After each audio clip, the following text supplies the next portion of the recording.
आज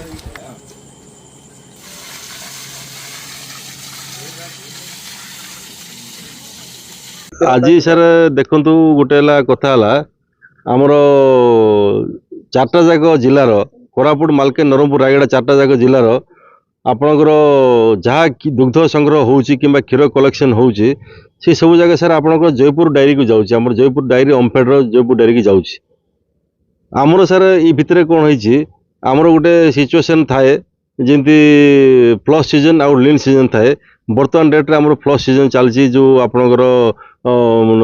माने जनवरी मास ठू आरंभ कर जुलाई मास पर्यंत क्षीर दुग्ध संग्रह अधिक हुए से दुग्ध संग्रह अधिक है भितर बर्तमान डेट्रे आमर जयपुर डायरी को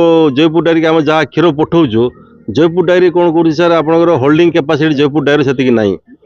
आमर बर्तमान डेट्रे सर प्रतिदिन 28,000 लिटर क्षीर कलेक्शन होउची कि जयपुर डायरी ओमफेड जो अच्छी से जयपुर डायरी कौन कर सर विभिन्न प्रकार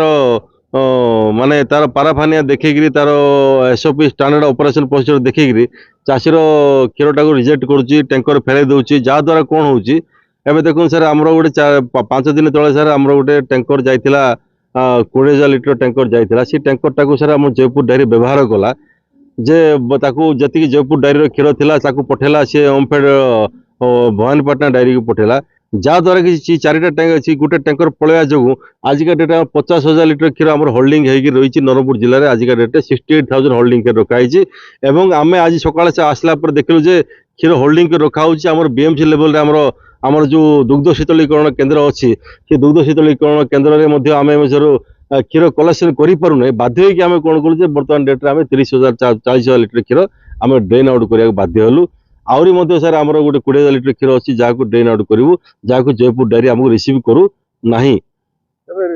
सर आम क्षीर फेरे दो आम क्षीर रखू कौटे आप कहना आप क्षीर आम पाखे कैपेसिटी केते अच्छे आम क्षीर रखू कौटी आम एवं देखो उमरकोटे 12,000 लिटर क्षीर कैपेसिटी अच्छी उमरकोटे आम क्षीर रखा जगह ना बर्तमान डेट्रे आम क्षीर रखू कौ जगह चाषी बर्तमान गोटे जन 30 लिटर क्षीर धरिकी आसी जन 100 लिटर क्षीर धरिकी आसी आम फेरे दौर बर्तमान डेट्रे जे आम चाषी सर चाषी कहते आम क्षीर काल दबुनि ओमफेड को दबुनि आउ चाषी बाहर चाषी कहते आम बाहर क्षीर बिकू